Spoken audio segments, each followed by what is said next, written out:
Flexion, bird dog. Keep your legs and arms apart, size of your shoulders. Bring your tailbone in, squeeze your abs to hold your pelvis on this position. Take one leg out of the ground, holding your pelvis in.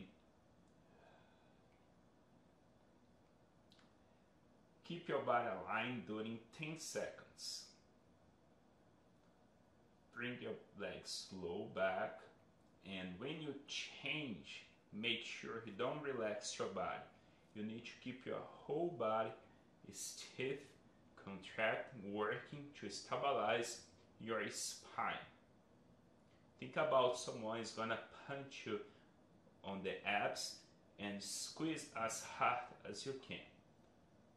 When you switch between legs, don't relax your body.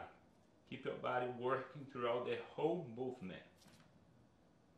You must feel your whole body engaging to stabilize your torso and your hip.